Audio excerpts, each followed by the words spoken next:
true. And so, because you got my book there, you got some content. All right, so we see everybody: Lacey Ann, Mark, Michelle Newman, Wendy Dita, Patricia Powell, Mark. There's wow, got a couple thousand people still piling on. While people are piling on real quick, welcome everybody. This is actually my office. You know the wonderful Keith Craft. Oh, thank you. Best-selling author, whole 9 yards. On that note, by the way, if you have not bought his book, The Divine Fingerprint, you're crazy. You need to buy it. Most importantly, Keith, because an investor, he allowed us to put it in the ID office, the whole bundle and package and everything at a discount. It's very, very, it's like you did. Yeah, it's really only for you guys. I mean, people that are part of ID Life and really want to grow and personally develop, and that's what we did. We wanted to make it where it was just, you can't, even in our own store, you can't buy it for that price. So we're doing it just especially for ID Life people. So take advantage of that. We're not here to promote our books or anything, but we are going to be giving some away. So more to be revealed on that here in just a second. But I'm so excited. Keith, somebody says they like your snazzy shoelaces. You can see my shoelaces on camera? Yeah, Don. Oh, Don. I love Don. Don's awesome. Is it a Don D-A-W-N or D-O-N? D-O-N. Thanks, Don. And I love Don. And, no, Don is awesome. I love him. Don, you know when Don's here. This is my office. If you've ever been to headquarters, my desk is right over there. And so I do that because I like to see everybody come in. And it's like when Don enters the headquarters, it's just the place just lights up. Yeah. Like he's just full of energy. Hey, if he notices shoestrings, he's one of those guys. I know. I don't even know what kind of shoes I have on, but I know I don't have any laces on. No. I don't know what these are. You're much more chic and GQ than I am. So. No, I'm in a t-shirt, jeans, and loafers. That's what I'm. So it's full of David Wilkes in the middle of nowhere, Alabama, racing to better Wi-Fi. We've got Van from San Antonio. I like to see where everybody's from. We've got people from everywhere. Christina Waller. That's an ELC.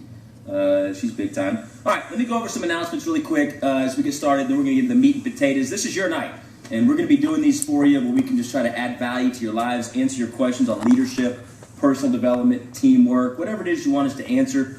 Please, as you submit these questions, try to keep them. Let's keep them high level. Let's not talk like, how do I trigger my Fast Start 2 bonus or any of that stuff. You can call up here. We're happy to serve you. But tonight, we really want to serve you in regards to leadership, teamwork, personal development, because everything rises and falls on leadership, as my dear friend John Maxwell says. And when you are the person you need to be, everything else takes care of itself. So before we get into that, let's go over some really quick announcements, because I know we have a lot of folks watching that have nothing to do with ID Life, which is awesome.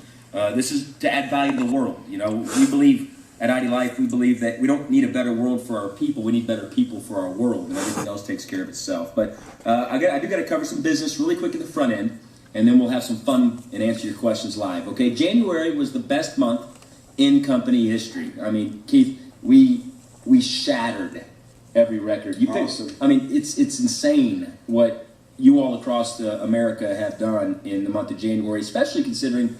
Really the first 10 days of January, nobody does anything, right? Yeah. They're getting back acclimated, and we kicked it off at ELC January 10th, their celebration Saturday.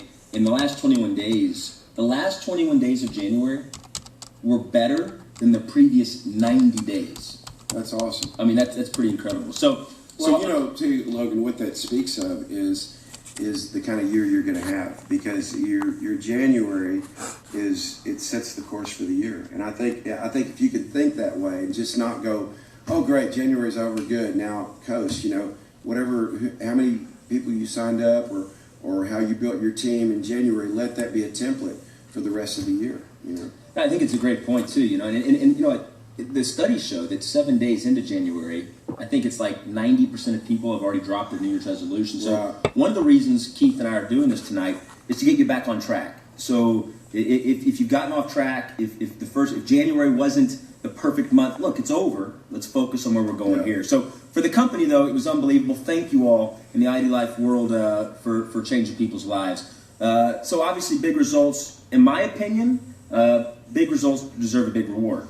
How many of you all would like a reward for your incredible results in January? Would you all like that? I'm guessing you would. So we have decided to extend the $199 promotion throughout the entire month of February.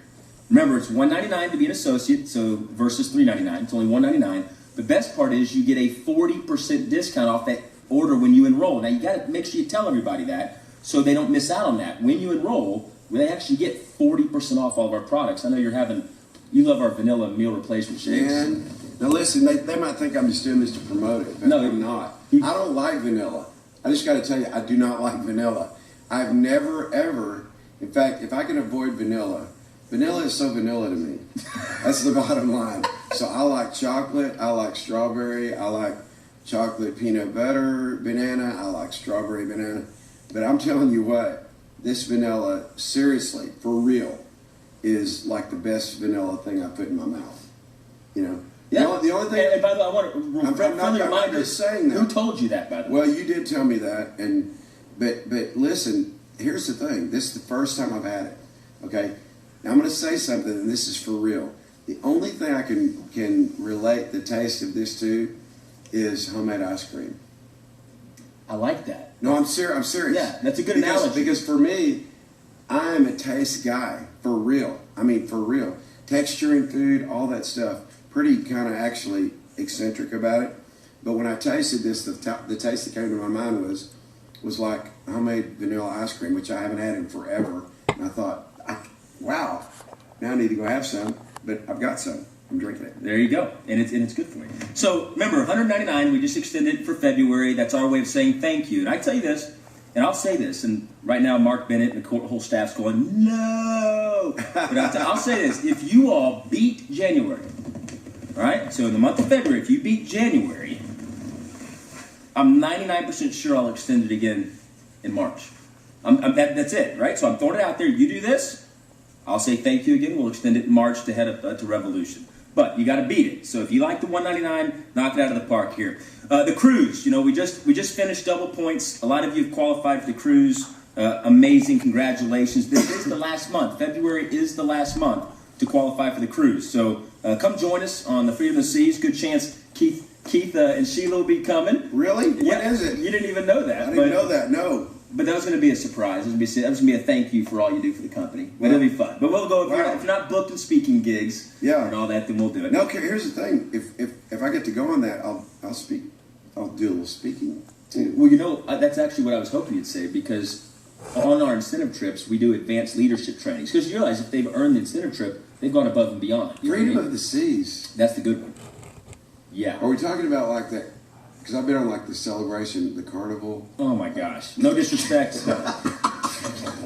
No disrespect. No disrespect to anybody out there. No, that was a joke. Okay, yeah, you're not getting on a carnival cruise. I'm sorry. That ain't happening. No disrespect. I'm just telling you. No disrespect. Look, but this It's wonderful. Where we're going is amazing. And so, again, we got to cut to the chase because we want to get to your questions. But at the end of the day, a lot of you have qualified for that trip. I'm telling you, my wife and I we can't wait to be on the ship with you. And Keith and I will be doing advanced leadership trainings to meet you personally. We have a ton of fun. So. And maybe some other surprises too. So Freedom of the Seas, man, I've heard about that. It's unreal. Is that the newest ship? So they just redid the entire. This is the one with the ice skating rink in it. It's got a whole city inside of it. It's got the rock climbing wall. It's got the surfing on the back. It's going St. Thomas, St. Martin, Bahamas. It's going to be fun. So we're going to do that. January was huge results. We've got the cruise. Let's talk ID Revolution for a second. The VIP experience. Keith and I and my wife and Sheila and us will be up in our suite there for the VIP experience. You're going to get to come up there with a private party on Friday night just before we all head to the black tie dinner. You're going to get to sit with us at the black tie dinner, which is a ton of fun. You'll have VIP access backstage. You're going to get to meet Troy Aikman, meet John Maxwell. So remember, we have that challenge going on as a company for the VIP experience. Don't miss that. But to kick off the entire event, if you get to National Director Above, you get that private leadership dinner with John Maxwell and myself and Keith on 9 Yards on Thursday morning. Then the golf tournament to raise money for charity is Thursday afternoon at 1 o'clock. Prior to, we're going to have lunch.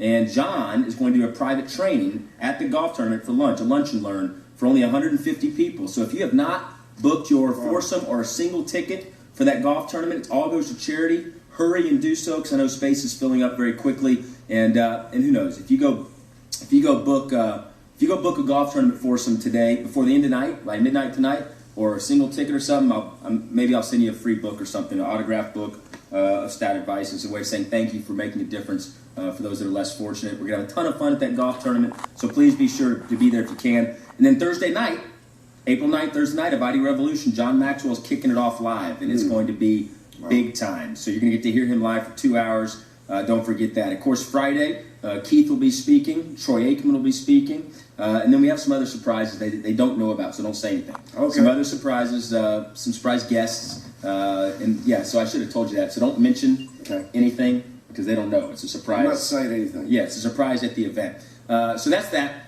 So remember, ID Revolution, if you have not booked your tickets for that, do so. I mean, it's going to be the greatest party in the world. We're in Fort Worth, Texas. It is true Cowtown. So we're in Frisco, Texas at our headquarters. Dallas, that's like the city.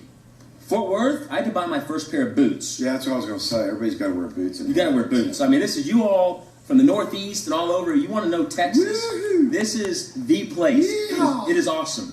You'll see cowboys riding around on horses, literally. I mean, it's awesome. So we have so much fun. Can't wait for that. So book yourself Friday Revolution. Boot camp's coming up. I'll be in Maryland this Friday, Saturday. We have them coming up in Louisiana. My first time to ever go to Louisiana with ID Life. Detroit, Michigan. Is it Slidell you're going to? Slidell. Slidell, everybody, is where I played high school basketball.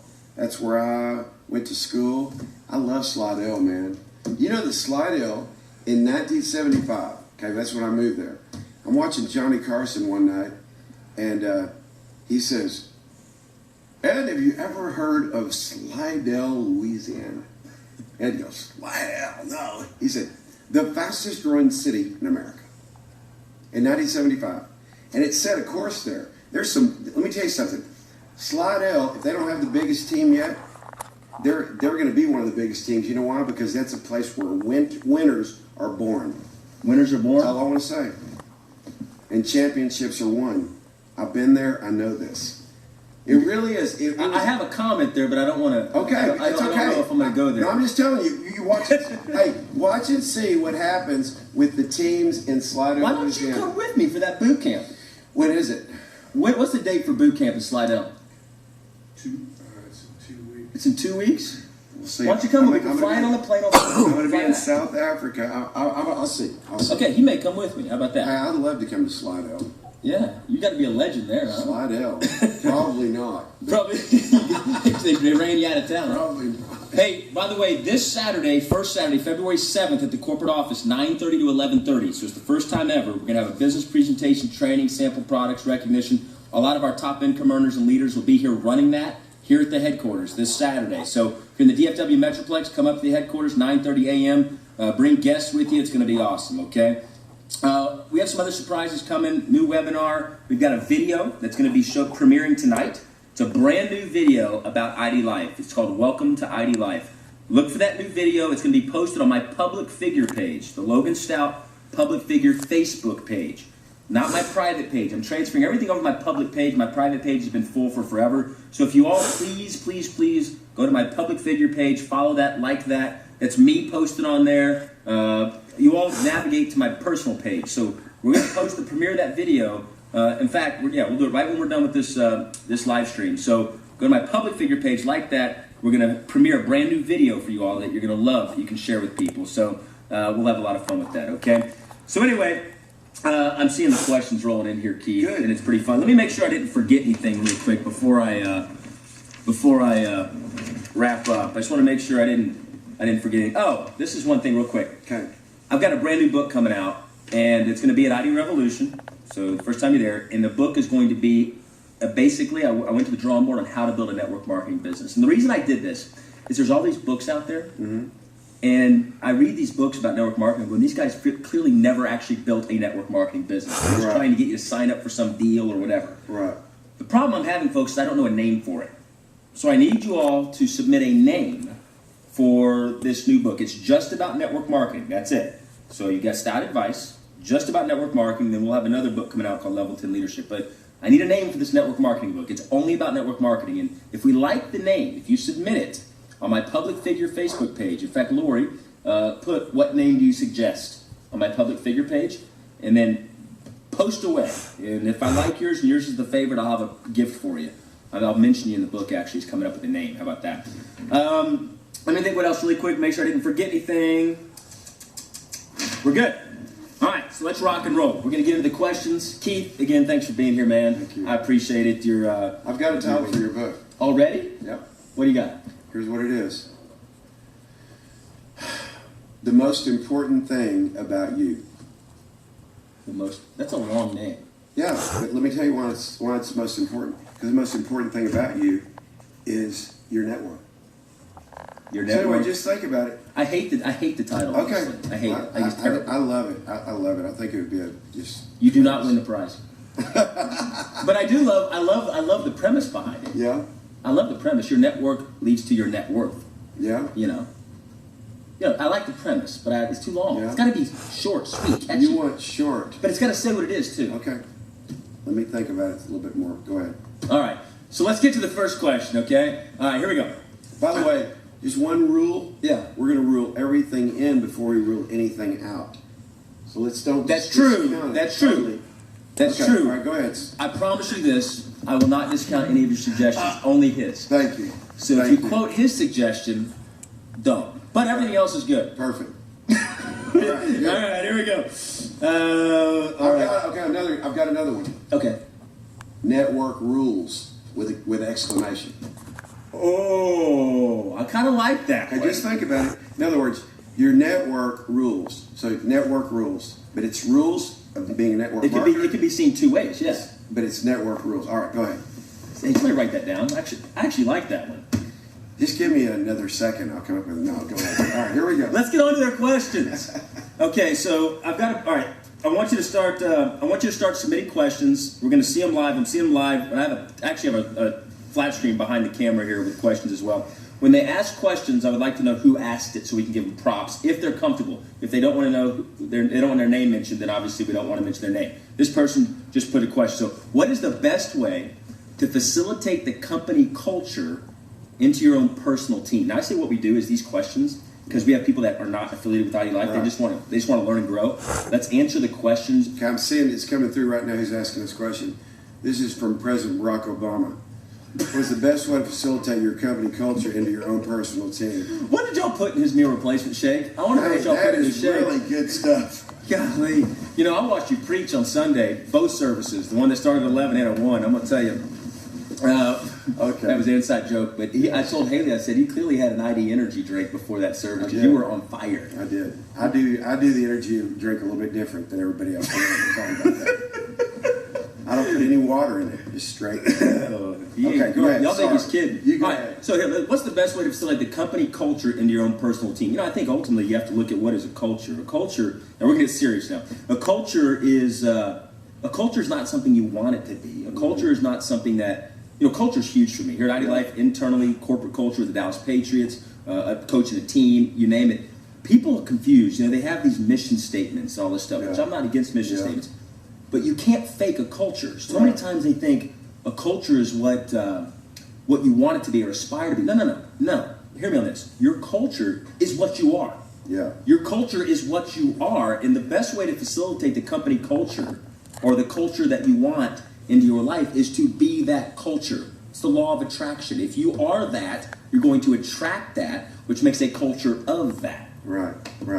I would say on top of that, absolutely. First of all, you've got to be that person. But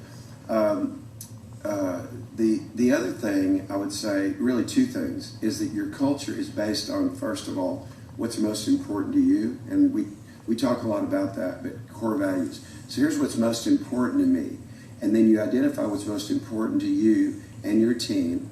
And then what happens is your culture is basically three things. Here's what our attitude is going to be, on our team. Here's what our beliefs are on our team, and here's how we're going to behave as a team. So how do you establish this culture? You decide. Here's what. Okay, based on the individual that you are, like Logan said. Here's the attitude that I'm going to have. Here's the beliefs that I hold dear. And then here's how we are going to behave as a team. And when you get those three things based on your core values, what matters most, then the culture takes care of itself. In other words, culture, is taken from the word cult. I mean, nobody likes that. But what makes cults is this is our attitude, this is our behaviors, this is our belief. We control that. So in the most positive sense, There's a lot of things you can't control, but one of the things you can control is who you are being as a person, and then how that sets the atmosphere, which that's another word for culture, is atmosphere, or your ethos. So here's our ethos, our team ethos. Here's our team atmosphere. Here's our team culture, because here's how I am as a person. Here's my attitude. Here's what I believe. Here's how I behave, and then reproduce that. That's perfect. Man, that's awesome right there. Hope you guys understand. Hope you grab that. That's huge. Next question.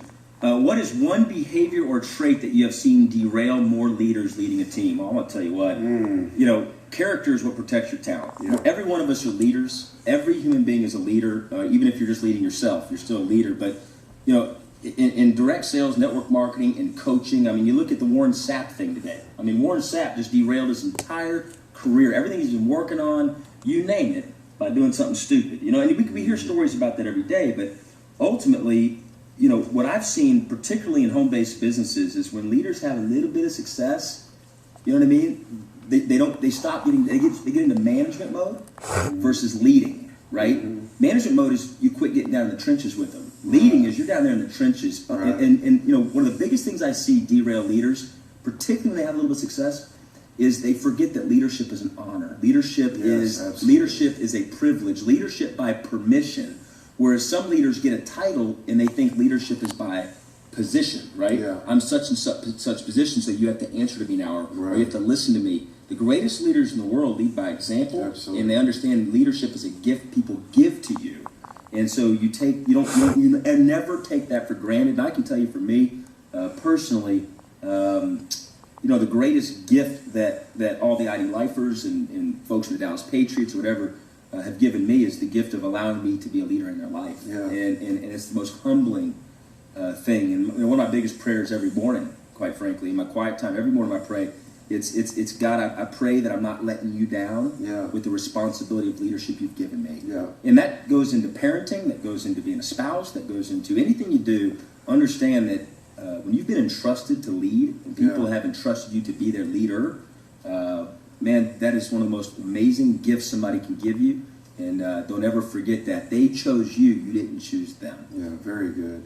You know, along with that, Logan, arguably the greatest leader in history is Jesus Christ. And Jesus, there's a story that, you know, so whether you are a believer or not, you can't argue with he's the greatest leader. He had the most followers. I mean, and still today, you know, I mean, 2,000 plus years later, there's billions, not like millions, but billions of people. So with that said, what was the secret sauce? What was the secret of his success? So I want to address that, and then I want to talk about the derailing thing. There's a story about Jesus that he had his disciples all in a room. His team was in the room. He takes a towel, a basin of water. He starts washing their feet. Well, in that day, of course, everybody wore sandals, so his feet was dirty. And so he starts washing their feet. Well, he gets to a disciple named Peter, and he starts washing Peter's feet. And Peter goes, wait, no, listen, I don't want you to wash my feet. And so Jesus said, if I don't wash your feet, then you have no part of my kingdom. And so, you know, Peter had this epiphany that it wasn't about washing feet, it was about serving. So before you ever get to leadership, there's this thing called serving. And every great leader is the best server. Okay, so really it's servant leadership. In other words, as you're leading your teams, really what the mentality is, I'm not at the top, you know, building a down line. And again, with all due respect to network marketing language and everything else, I'm really building an upline because I'm a leader that's building people up. I'm building my upline. I'm not building my downline. So Jesus doesn't build from the top down. He didn't build from the top down. He built from the bottom up, and that's what he tries to teach us. So before you can ever become a great leader, you have to become a great servant. So you know, anyway, so Peter says, well, then don't just wash my feet, wash my hands, wash my head, you know, wash. And what he was saying is wash the way that I think, wash the works of my hands, wash my feet, wash everything. I want to be like you, Jesus. So that's how Jesus modeled leadership, okay? So we've got to seek to serve our teams. When I bring somebody on, it's not like, man, I hope I get a home run person. Maybe they're with another network marketing company. Man, if I can just get that home run ringer and, man, they'll build a team. don't even have that mentality. Have that mentality of, I'm going to raise up home run hitters. I'm going to raise up people. I'm going to build my up line. I'm going to push people up, and I'm going to serve them. So that's the first thing I wanted to address, based on what Logan was saying. But for me as a leader, I've been leading people as far as teams really since 1985. So from the time I was 25 years old, so that's 30 years. And what I've seen is when people, and I'll just say this, when they start getting negative. I mean, when somebody like something happens on your team, or something happens with somebody you know, or you start criticizing even another team, or even within the company, it's like that. I call it cancer of the spirit. It's like, I think it's it's really a character issue, like you're talking about. But when I start speaking negatively against somebody or about somebody or whatever, you may think that misery loves company, and you may think you're building loyalty to yourself by doing that. But the people that you're being negative to about the person that you're being negative about are wondering in their mind, well, I wonder if they're going to do that about me if that happens. So I would just say, again, there's a lot of different things we could say, but I would say in my experience, and it's a character issue, just like Logan said, it's the biggest deal is your character, who you are when nobody's looking, but also who you are when people are looking. Abraham Lincoln said your character is who you are when nobody's looking, but when people are looking, are you leading them positively or are you leading them negatively? So you got to keep your own spirit clean. You got to keep your own heart clean and choose not to be negative, because some of us have more of a negative bent than others. And so, just that's what I would say. I mean, just be even when you see the worst displayed, be positive. That's dead on. Yeah. I mean, the next question. That's beautiful. Well, I mean, even in your own experience, in you're exactly right. No, it's amazing. Negative. And then jealousy and envy and all the garbage. And whenever I hear negativity, whenever I start seeing people I always say level 10 it up. Yeah. Level 10 it up. I'm gonna tell you this right now. Hear me on this. One of the hardest things to do is walk away from some gossip, or walk away from a negative comment. It's hard. It's easy to sit there. Here's the deal. You're guilty if you're sitting there listening. Yeah. You're guilty. Yeah. And I'm going to tell you, it's just level 10 up, walk away, or change the subject. If you're going to have great teams, you've got to choose to be positive. And when somebody starts that, you just say, look, that's not our culture. That goes back to the culture question. That's not our attitude.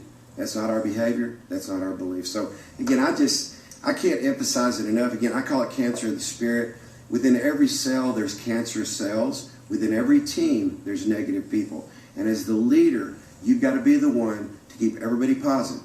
With the upline with ID Life, with your marriage, with your kids, with your family. In other words, you get that, you start just kind of, I say it like this, faint praise will kill anything. So just stay up. By the way, an antidote to negativity is being grateful. You can't be grateful and negative at the same time. Stay grateful. Attitude of gratitude. It's funny, I'm watching the feeds here, and I did a level 10 leadership training, and I know you actually watched it. You and Sheila watched it, but we talked about as a baseball coach, the Dallas Patriots is a baseball organization here at Dallas that I coach, and we buy a little toy bathroom, little potty. Yeah. Right? And I have it in the dugout. I'll have it in the dugout at times, and whenever people are negative, I'll go hand it to them, which represents flushing. Yeah. So because here's the deal, and again, there may be some kids watching, and they need to learn this anyway. Okay. Here's the point: if you're creating a stink and you don't flush it, and you let that thing just fester in the toilet, it just stinks worse, and over time, it just gets raunchy and nasty. And that's what happens to people's minds. That's why one thing we always train on is first thing in the morning, control your mental inventory. Yeah. And here's the biggest part, Keith, and then we'll move on to the next question. The biggest part where I see people mess up is when they have a justified reason to be negative. They have a justified reason to complain. That doesn't mean you should. Yeah. Level 10s, even though they know they're right and they have every reason to complain, they have every reason to feel like they were jaunted or something wasn't, level 10s don't do it. Yeah. They say, you know what, here's the deal. Control what you can control. Yeah. I'm going to move on. I'm going to focus on what I can. And I'm going to have an attitude of gratitude. I think the three biggest things level 10s have is they have an attitude of gratitude, the right attitude of gratitude, vision, and belief. Yeah. It's that simple. And you're exactly right. I mean, that's a character flaw if you don't have an attitude of gratitude. As John Maxwell says, one of our partners here at ID Life, John says, Logan, I'm telling you, there must be a competition for the most negative attitude in the world. And I've met at least half of the top 10 in the rankings right now. You know? Yeah, exactly. So, all right, let's move to the next question. Yeah. The question is, how do I transfer what I've learned as a leader? And I'll start on this one. In Stout Advice, in my book, if you haven't read it, please do. We give it to you for free if you're an ID Life associate, because we want you to have the right principles, etc. But here's the deal.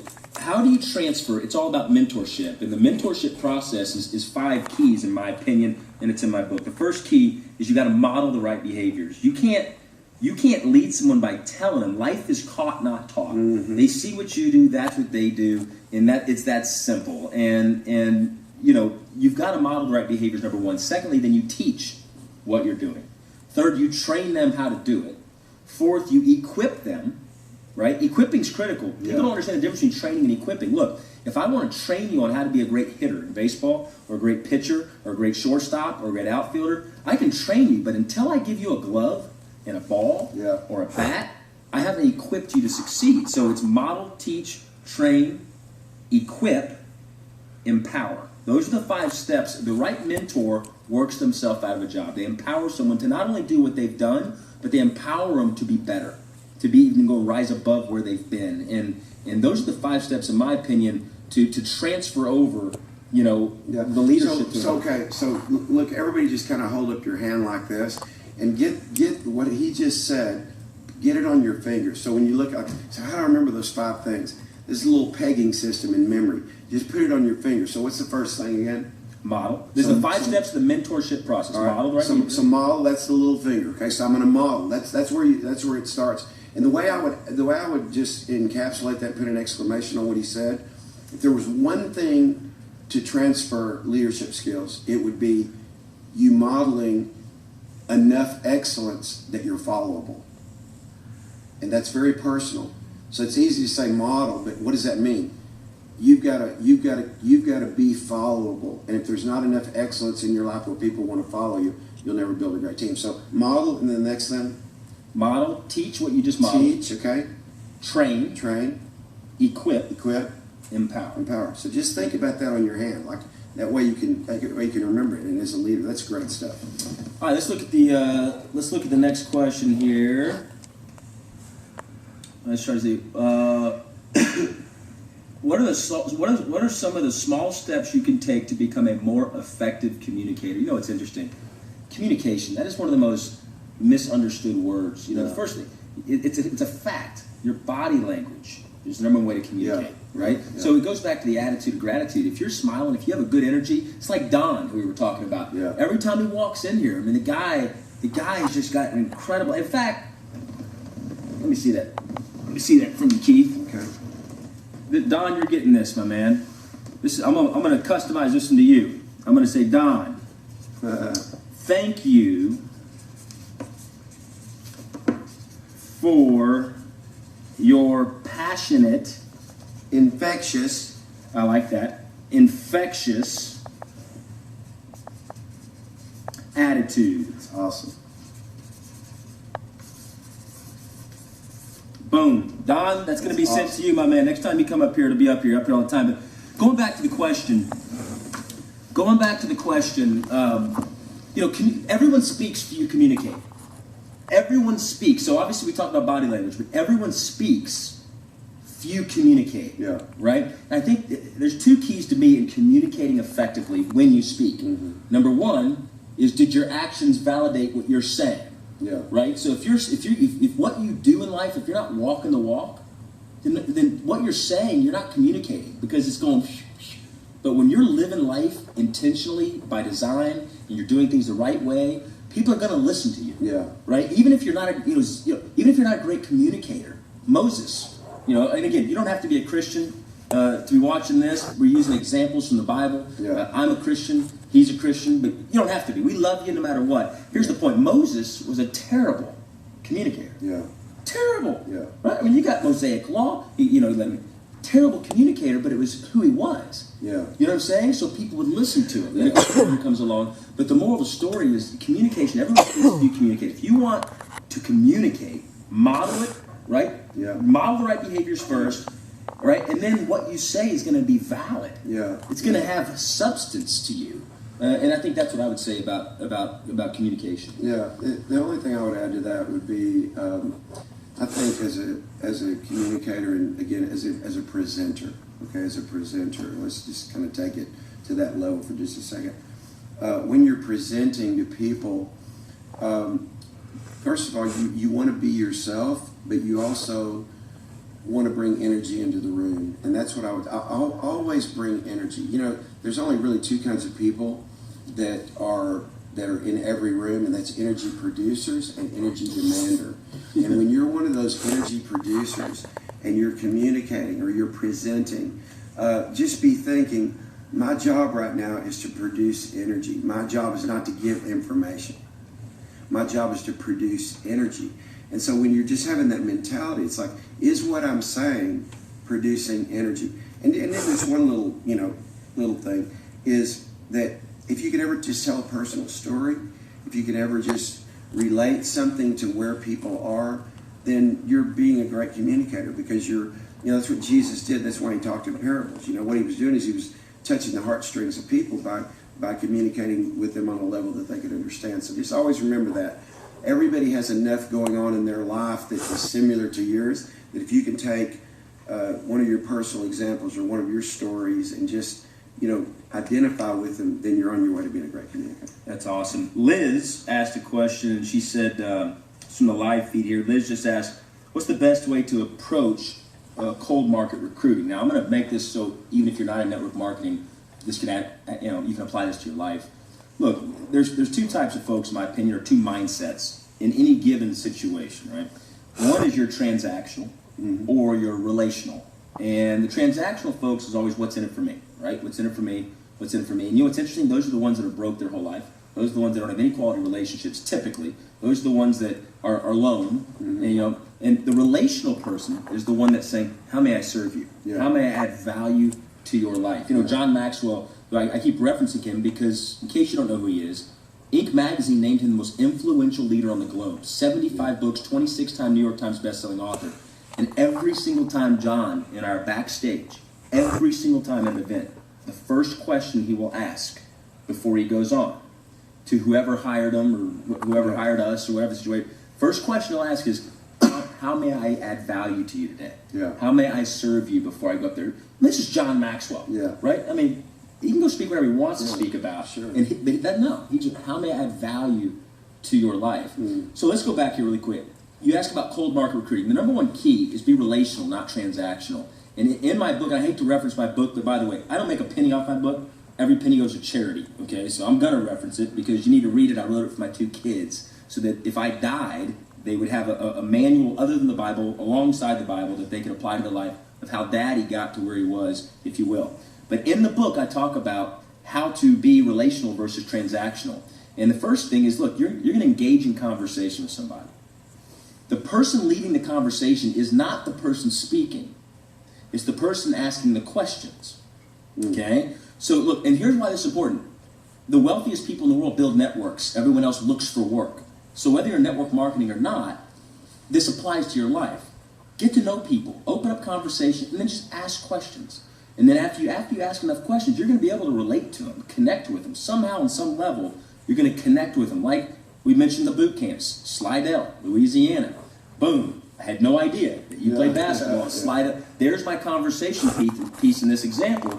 That would open up a conversation, right? Well, tell me about that. What was that like? Boom. Ask questions. And then as it pertains specifically to business, once you get to know them, okay, don't look at them as a piece of meat. Get to know their heart. Get to know what they're all about. I mean, I built my network marketing business as cold market recruiting. I mean, Keith, I was 22 years old when I first got into network marketing. So I had no influence. I had no business background. So for me, I had to cold market. My buddies were 22 and they didn't want to get ahead in life. They're looking for a party or something, I want to get ahead in life. And so I built it cold market recruiting. So be sure to read the book in there. It's free if you're an ID Life. It comes in your welcome kit. And I don't want to hog up all the time here, but the last thing I'll leave you with, and keep leaving thoughts you want to on cold market recruiting, getting to know people, however you want to word it, is if you can provide a solution to that human being, So if you're an ID Life, position ID Life as a solution. That's comfort level up, tension level down. Mm-hmm. Don't position ID Life as a sales proposition, right? Position it as a solution to add value to lives. Look, there's 3 things for freedom. 3 things if you want freedom: time, money, and health. ID Life solves all 3 of those things, right? So we can position it as a solution. If you don't, you can have all the time and the money, but if you're not healthy, you're done. You can have all the money in the world, but if you have no time, you're not free, right? You can be healthy, but if you have no time, you're not free. So again, I don't want to belabor the point here, but be relational, not transactional. That's the best way to cold market recruit. Get to know people, because what happens is they're no longer cold market.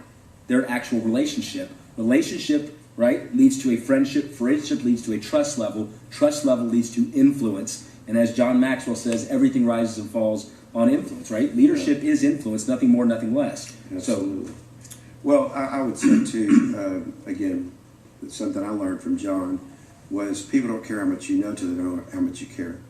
And if you just adopt that philosophy into your solution presentation, and I think what Logan just said is masterful in the sense that, like, just let's separate network marketing and just talk about selling for a minute, okay?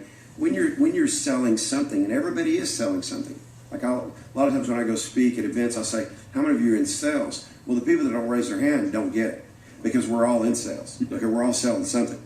And the focus oftentimes is on benefits, advantages, why our product is better than your product. That's all great.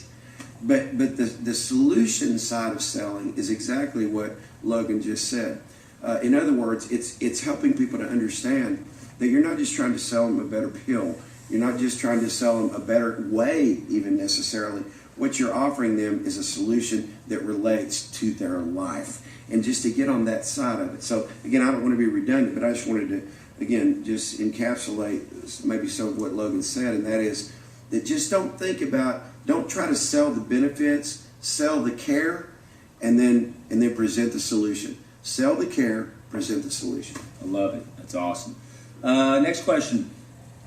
How do we encourage those that have been discouraged over the past year? That's Van. Van is that dude can dance. I know who Van is. Van, he broke it down at ID Revolution. So at ID Revolution, you can dance. I've seen you dance with Sheila. Not really. But I pretend. You're a good pretender. Van. So we have a dance competition at ID Revolution. So this is the best part. Everybody get ready for ID Revolution. No, I mean, in fact, I'm gonna tell you this right now. If you register for ID Revolution tonight, I'll send you a personalized autographed copy of my book for free. If you register for ID Revolution tonight. So anytime tonight, wait, don't leave the conversation here. Wait till we're done. Register for ID Revolution. Tell anybody to register. They register. We're gonna send the person that registered a free copy of the book. Saturday night we have a huge dance party, live band at Revolution. Live band. Van, I believe, won the dance competition, if I'm not mistaken. But his question was, how do we encourage those that have been discouraged over the past year? And I think, obviously, he's probably talking about ID Life specific. Look, man, one of my favorite quotes of all time, I'm going to let you say it. I'm not going to say it. I'm going to think of, if you know which one I'm talking about, is don't let a setback. Yeah. When you have a setback, don't take a step back, but get ready for your comeback. I love it, man. Every time you say that, it's better though when you're preaching it. Yeah. When you're preaching it, I baby. scream it and spit it. That's why Haley and I don't sit in the front row. We sit up in the bowls. That's right. We like to go to lunch afterwards. We don't want to be full of Keith spit. That's right. No, but it's so true. Look, you're going to be discouraged, and I'm going to tell you this. I love it.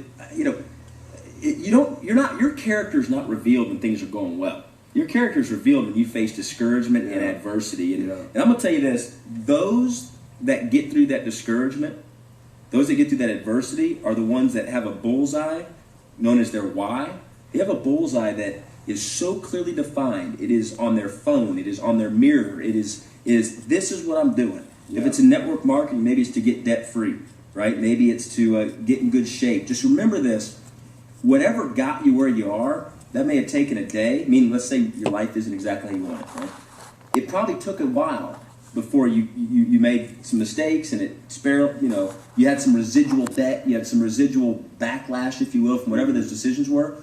Don't expect your comeback to take 1 second. Yeah. You know, the example I use with weight, you know, is gaining weight. Is there's no such thing as a 100-pound cookie, right? You don't eat a 100-pound cookie, right? You make the wrong decisions repeatedly over an extended period of time, and bam, you're 100 pounds overweight. Right. The good news, though, is if you make the right decisions repeatedly over an extended period of time, you have good results. Yeah. And that would be my deal. But Keith, why don't you elaborate on your? Everybody gets knocked back a little bit. Yeah, here's the thing, and I would just say to anybody that's even watching, part of what you're doing right now is your practice. You're practicing encouraging yourself. In other words, by watching us right now talk about your future, answering questions, giving solutions, what you're doing is you're practicing. You may not realize this, but in your spirit, you're practicing personal growth and development just by taking the most valuable commodity that you have on this earth, your time, and saying, you know what, I want to grow here. That's why I'm tuned in. That is an antidote to discouragement. Discouragement obviously is the opposite of encouragement. Encouragement, Logan, means to speak strength in. So when I encourage you, I'm speaking strength into you. Part of the reason we're discouraged is because it relates to our confidence, okay? In other words, when I have a lack of confidence, I'm discouraged. I'm discouraged that I can make a difference. I'm discouraged that things can change. I tried something and it didn't work, so it took the wind out of my sails. It eroded my confidence. Let me tell you, the thing, it's not so much of how can you encourage somebody or keep somebody from getting discouraged. We're all going to get discouraged. But how do you bounce back? How do you come back?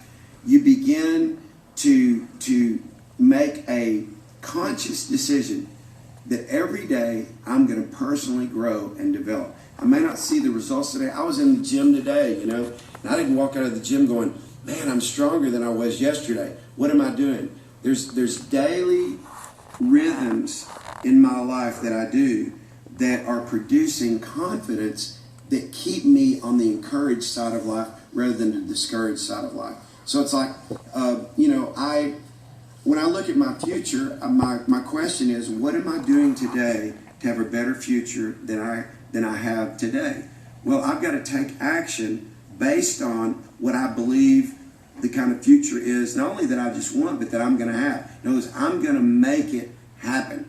You know, Yogi Berra, the great baseball player, said this. He said, you know, since you're going to be living into the future anyway, why don't you just start acting like it today? And that's what I would say. The way I say it is this: it's easier to act your way into a feeling than feel your way into an action. So let me say that again. It's easier to act your way into a feeling than feel your way into an action. A lot of people go through life and they wait to feel it to do it. If you wait to feel it to do it, you're going to live on the discouraged side of life. Act as if. I don't say it this way, Logan. I don't say fake it until you make it. I hate that saying. I say faith it until you make it. I like what does that mean? Act as if. Act as if my marriage is getting better. Act as if my team is building. Act as if. In other words, take actions today as if the results are going to be there. And I promise you this is true. Whatever seeds you sow today, whether they're good seeds or bad seeds, but let's talk about good seeds. Whatever seeds you sow today, I promise you're going to reap tomorrow. You're creating your harvest today by the seeds that you sow today. So how do you get on the encouraged side of life? How do you speak encouragement to yourself? You know, the Bible talks about how David encouraged himself. And the reason I'm taking a little time is because I know people struggle with this. I struggle with it. So what I do is I get up and do something. In other words, I'm going to make something happen. So I want to encourage you today. Just faith it until you make it. What does that mean? Act as if. Act my way into a feeling. Don't wait to feel it. Just go for it, you know, and the feeling will come. I love it. You know, I'm gonna quote you here in a second, but on that line too, it's if there's one thing I've noticed in building anything, whether it's building a team in a network marketing company or anything for that matter, having a great marriage. You know, there's a lot of marriages that struggle. You know, and if you're in a struggling marriage, hear me on this. If you're struggling in a relationship at all, maybe at work or whatever, hear me on this.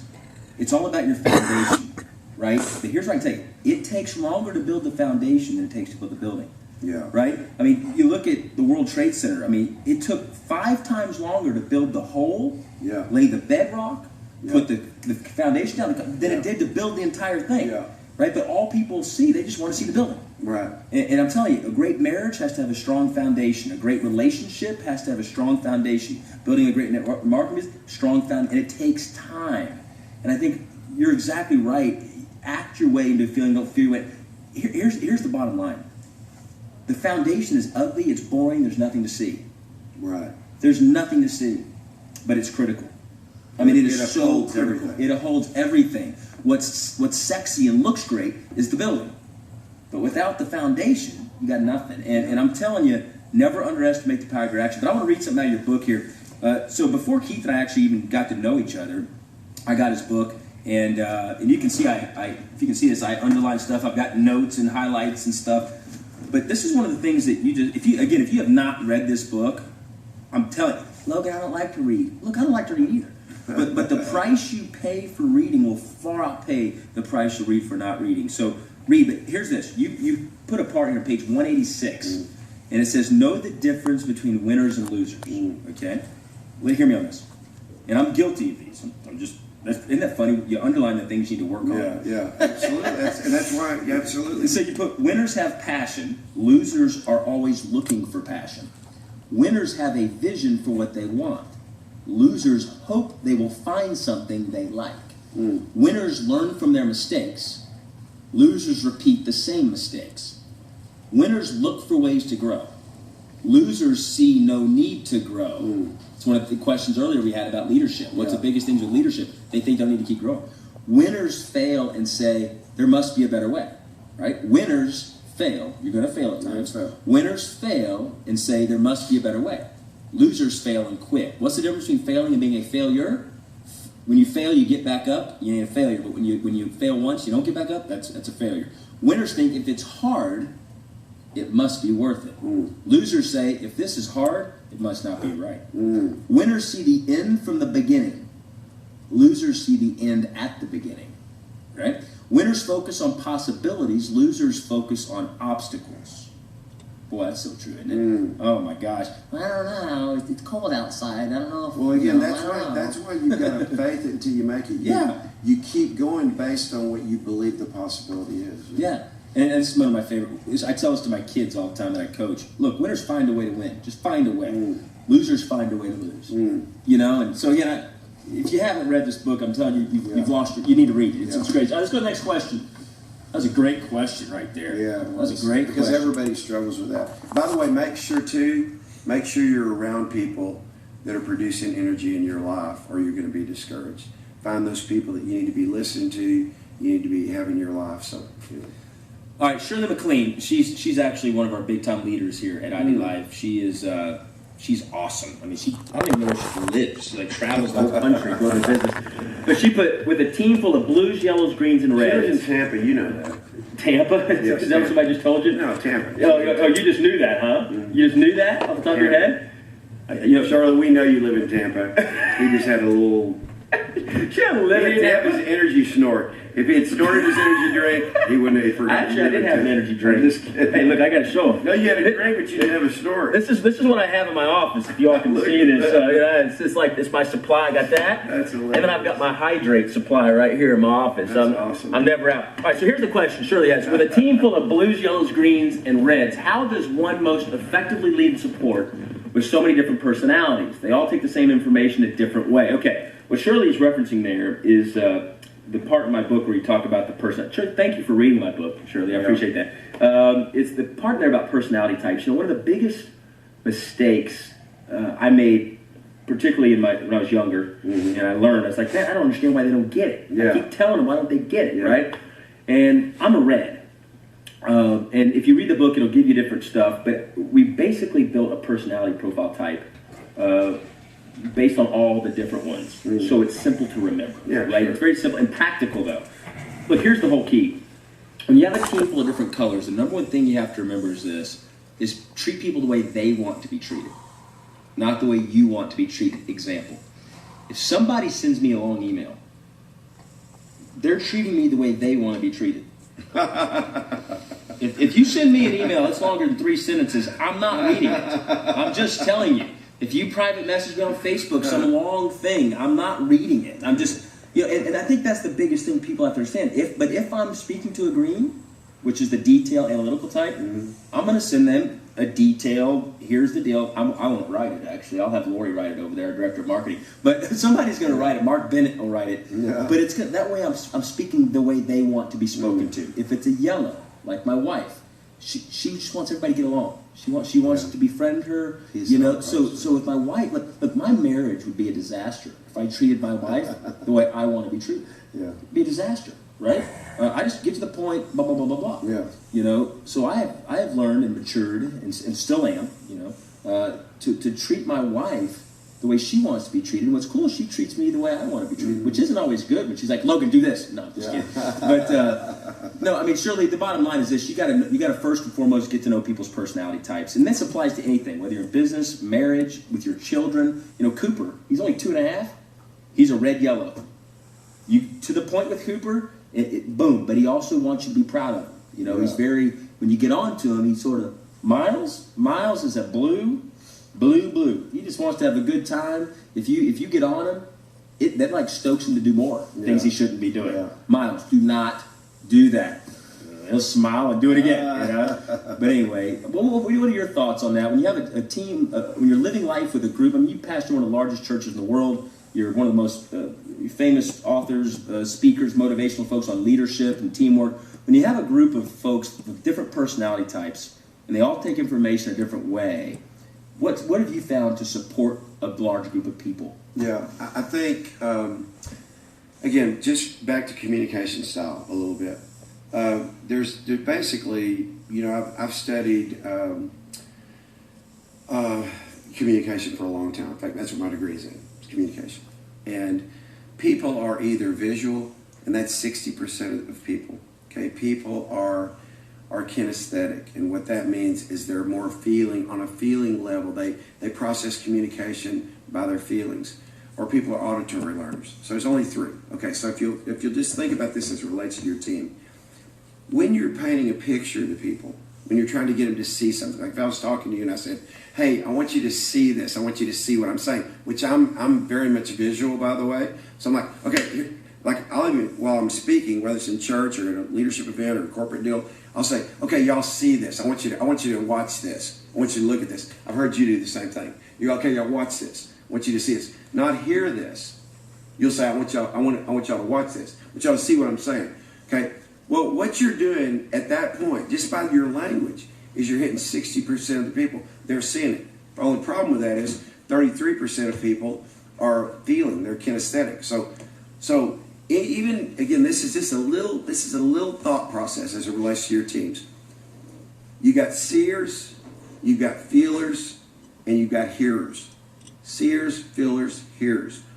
So when you communicate, just first and foremost hit your seers, but bring your feelers into it too. I want y'all to feel this. I want you've got to communicate in a way that people feel what it is that you're saying. All right, but then the auditory, by the way, they're the smartest people. It's only 6% of people. By the way, that's the way education has been for a long time. Auditory learners. That's why it doesn't relate to anybody hardly.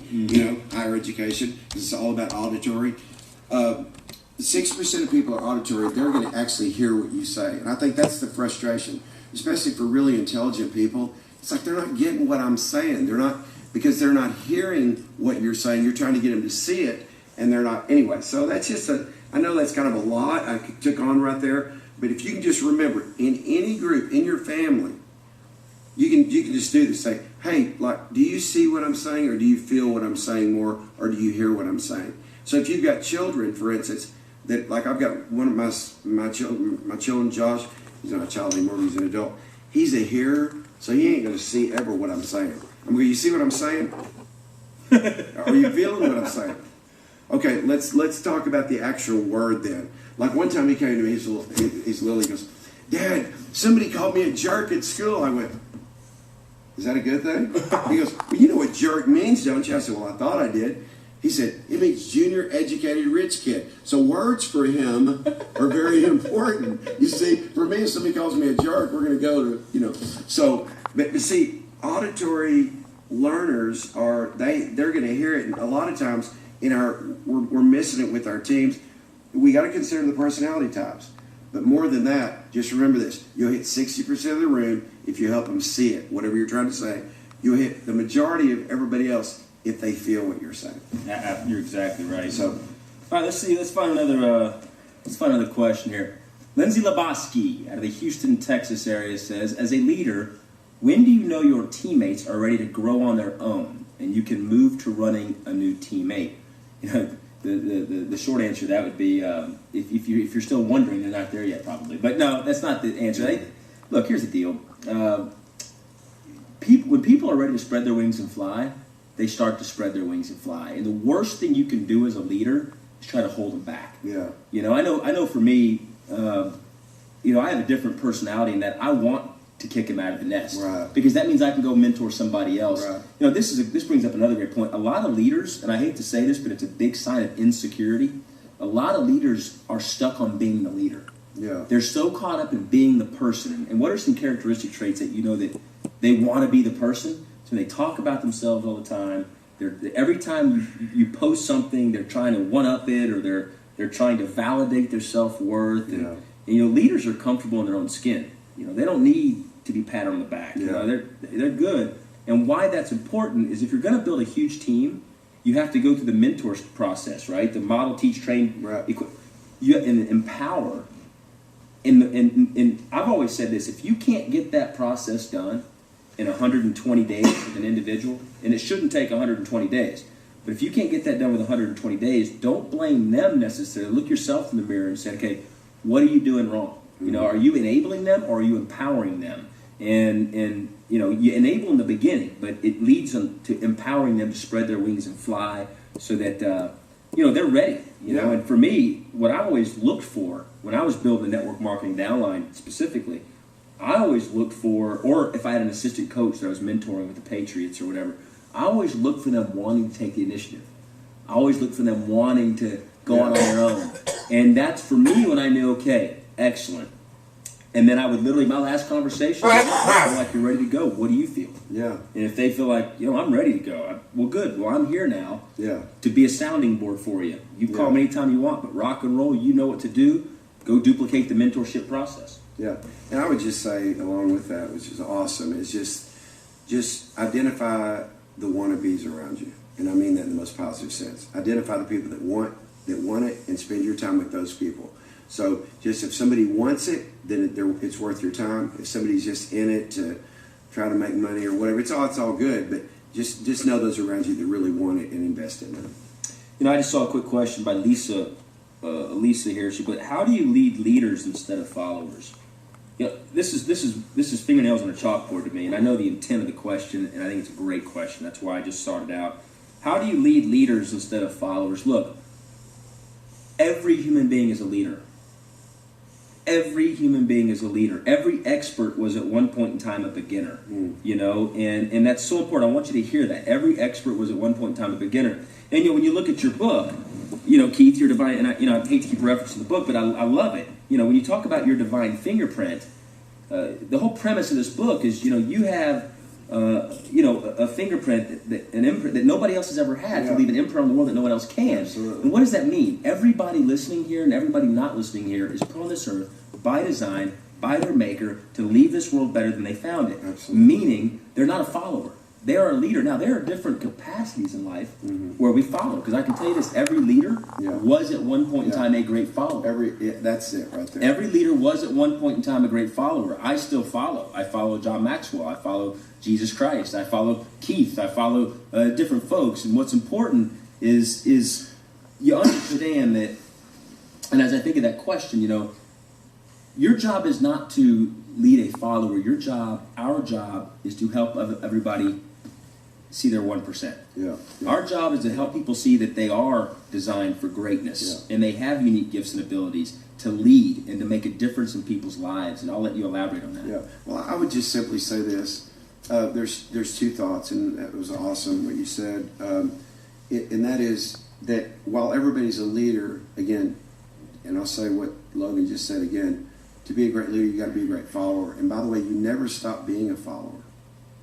So don't think, well, how am I going to lead leaders? If you're leading great followers, you're leading leaders. So just always remember that. And then the sort of antithetical thought, but yet very important thought, is if you're too big to follow, you're too small to lead. And just always remember that. So in other words... Oh, I actually heard that. Okay. If you're too big to follow, you're too small. You're too small to lead. So that it sounds antithetical to what I just said or what we're saying, but always remember this.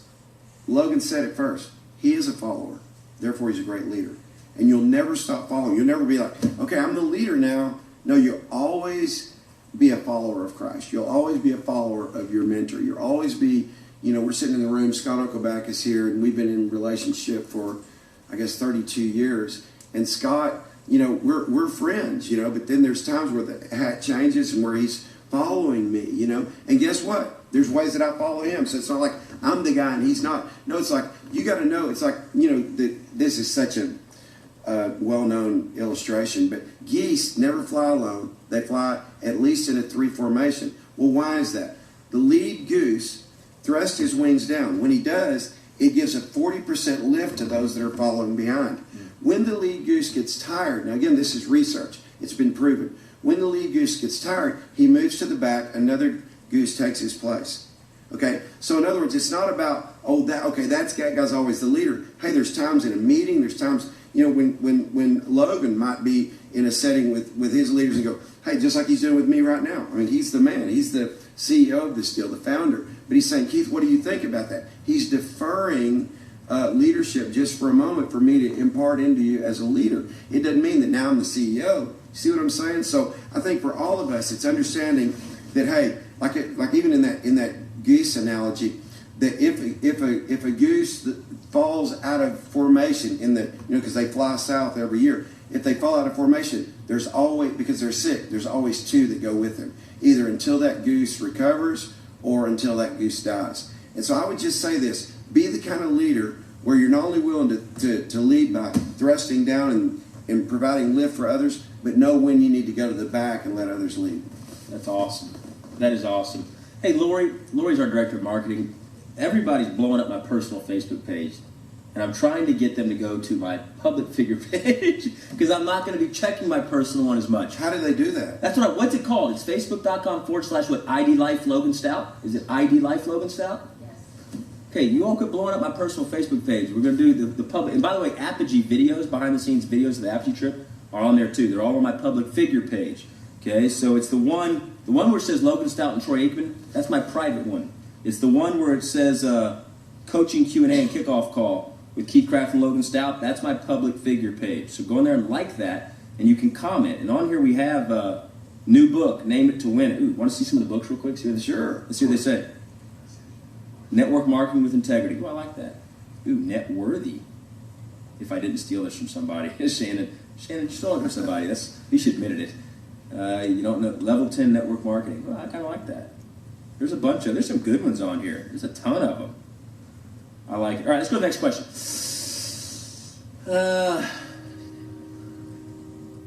Okay, the nose. This is Deborah Zahn. I don't know where Deborah is. I think she's out of the Atlanta area, I believe, if I'm not mistaken. The no's get a bit difficult. The ignores are really difficult. How do we get past the no's? Okay, let me hear you on this. Anytime we do anything in life, I want you to understand people do basically 3 things. At first, they ignore you. Okay, I'm just telling you that. I've had folks, Keith, that I told about ID Life, saw a message, didn't even reply to me. Yeah. And now they're messaging me going, okay, I'm ready to join. Yeah. A year later, so never underestimate the power of your actions. But first thing is this: be comfortable in your own skin. They're gonna ignore you.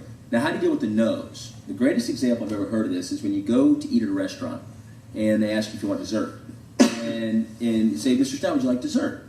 No, thank you, I'm good. Okay, the waiter or waitress doesn't take that personal. You just don't want dessert. Yeah. Right? And that's how I've always taken that, right? But I can tell you this, and that's helped me when people say no, not to be personally offended. It's just not what they want to do. And here's why this is important. It took me, Keith, 16 years to ask Haley, my now wife, to go out on a date with me. Mm-hmm. 16 years. So the running joke in our house is, well, you know, I had a crush on you, Haley. Your parents wanted us to get married. My parents wanted us to get married. But you just didn't have those feelings for me. She goes, how would you know? You never asked. And I'm going, man, I wasted 16 years because I was too coward to ask her out on a date. No, she probably would have turned me down. Who knows? But you know, God bless the broken road that led me straight to her. But what I would tell you, that could be a country song. yeah, that could be that'd be a good title for a country song, right? But Rascal Flats. But I tell you is look, I guarantee you, anybody watching this webinar, I'm not saying this arrogantly. I'm just telling you point blank.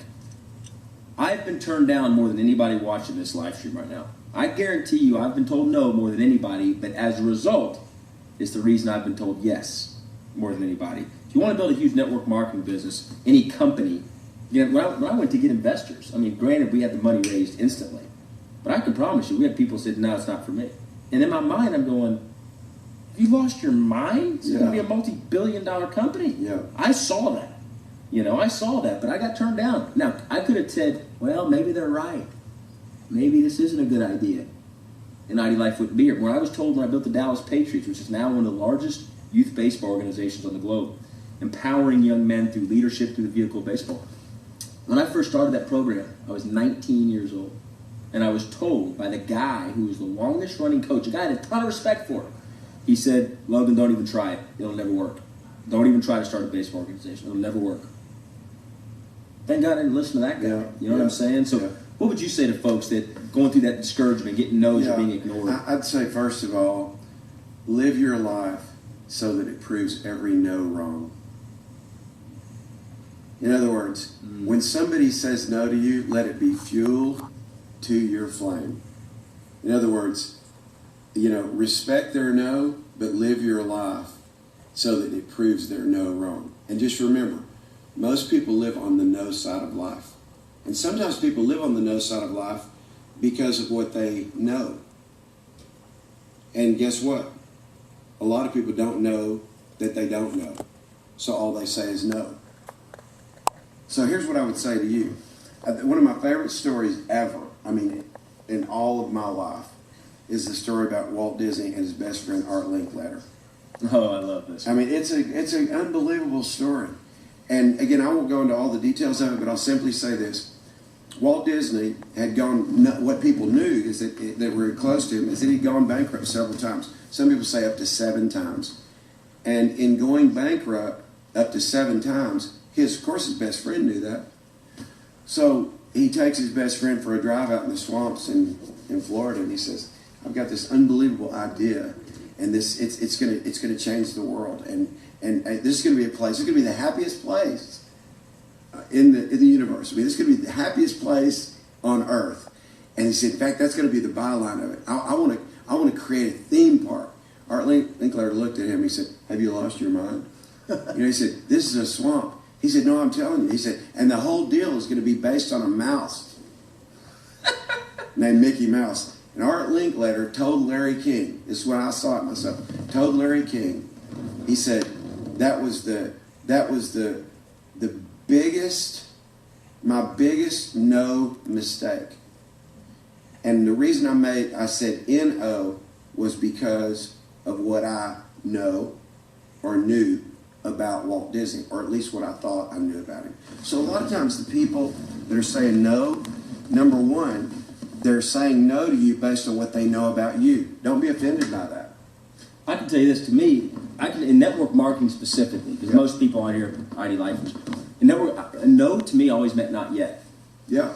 To me, a no always meant not yet. It's always your perspective. Yes. In other words, don't what you said, don't take the no personal. Just remember, most people are no people because what they don't know. Yeah. It's really true. So live your life to prove their no wrong.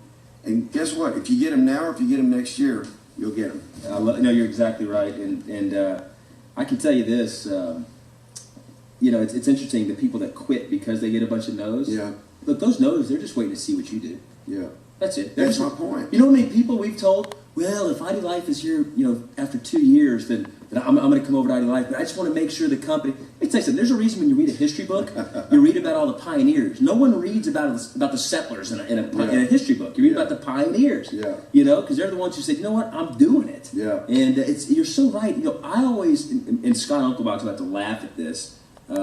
Anytime things are pitched to us as a company, or any ideas that we have as a company, my thought is let's look for reasons for it to work. Yeah. Where most people look for reasons not to work. The only times I've ever erupted in a staff meeting is when folks are like, well, that won't work for that reason. Oh, that won't work for that reason. That won't work for that reason. I finally blew up. Yeah. I said, you know what? Look for one reason why it will work. Absolutely. That's, as a scout, a lot of people don't know this. I actually scout for the Texas Rangers. And I probably shouldn't have said that. Do not submit your kid names.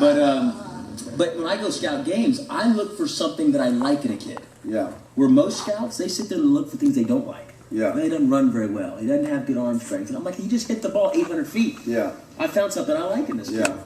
You know who the best example of that is?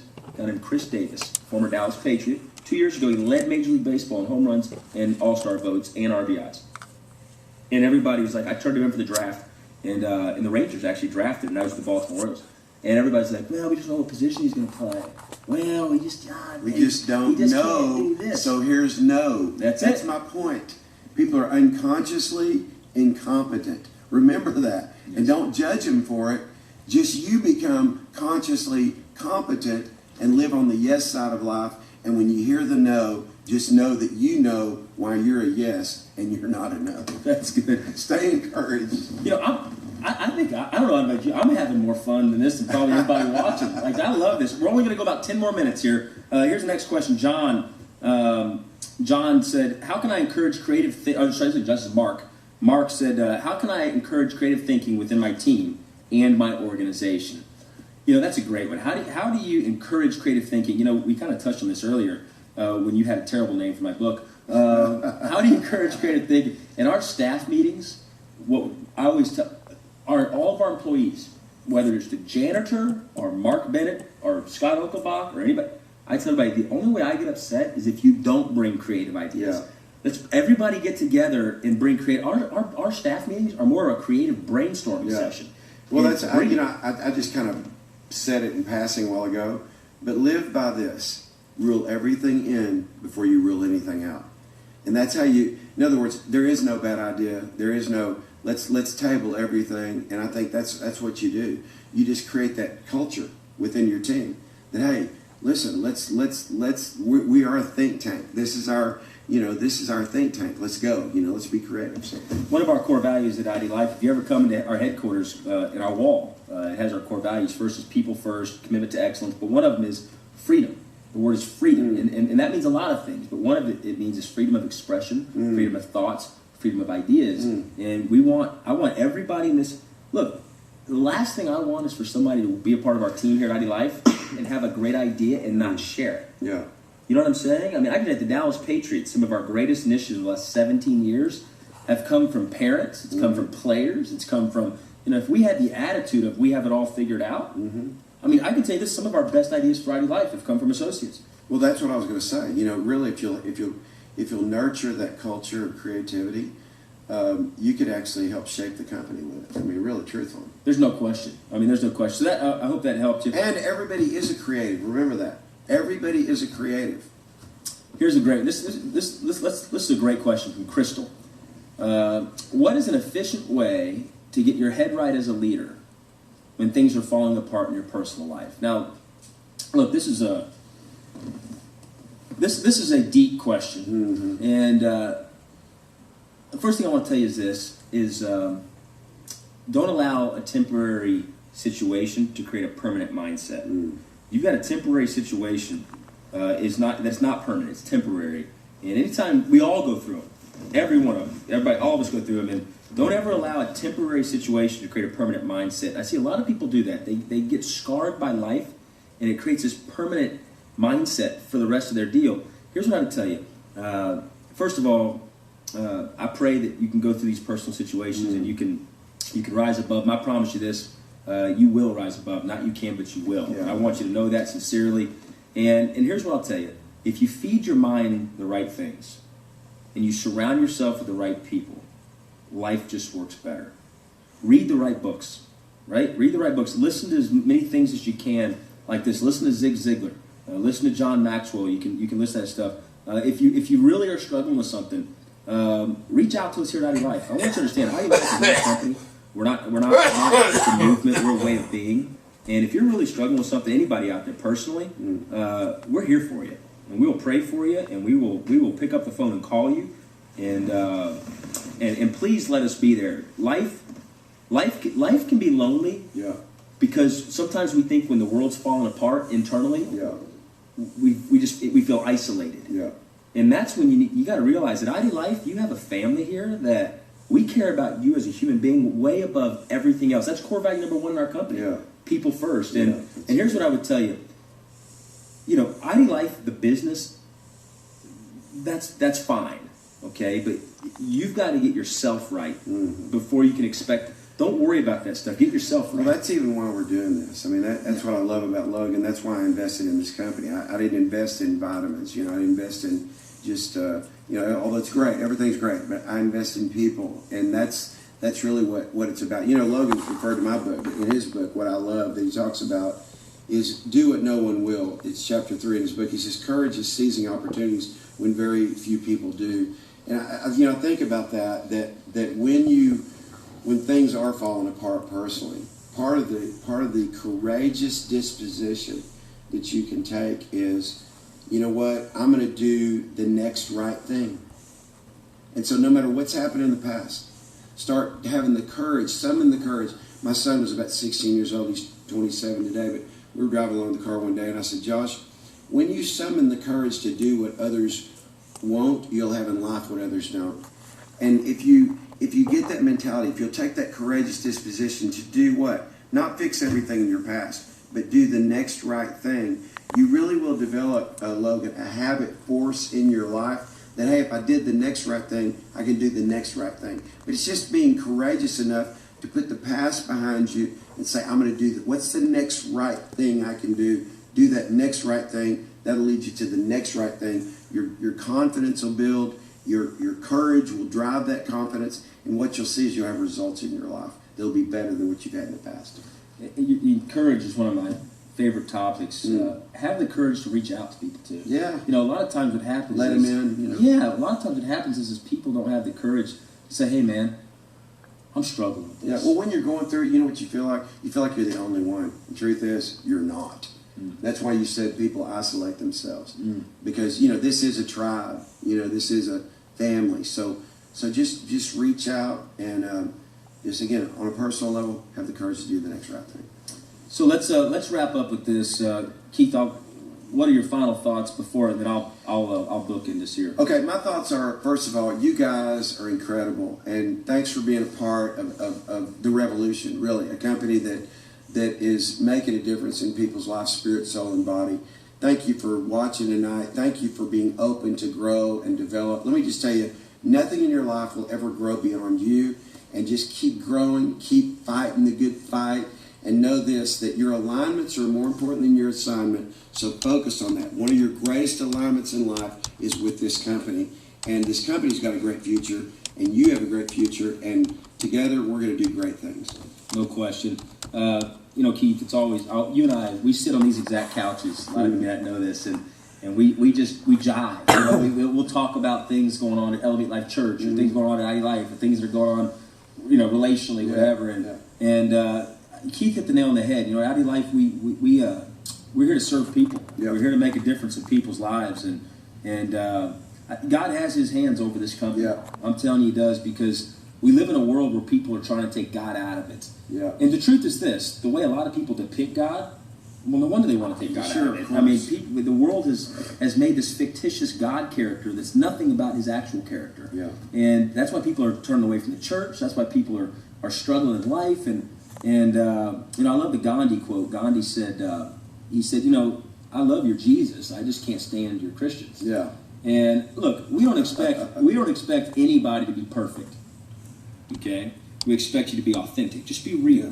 And I'm not perfect. Lord knows that. My goodness gracious. I make mistakes all the time, and I'm thankful for a Savior that gives me sacrifice to give me freedom from that sin and all that. But here's the deal: here at ID Life, and for those of you not a part of ID Life, ID Life is not a company, it's not a movement, it's a way of being, it's a way of thinking. And personal development will liberate you to reach your God-given potential in life. Personal development will liberate the human being to reach your God-given potential in life. So on that end, keep growing, keep staying plugged into personal development, read the right books, get plugged into all the things we have going on.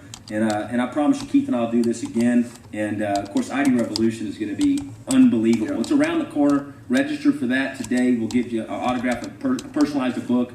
We'll send it to you as a way of saying thank you for joining us tonight. Don, you have your book for being amazing and noticing Keith's shoes.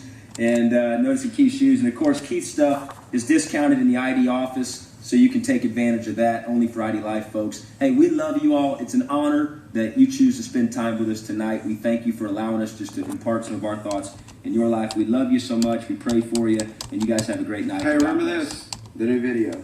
Oh, the new videos. Yeah, the new video on my public Facebook page, not my private one. The new video. Go watch it right now. We love you. God bless you. Thanks for everything.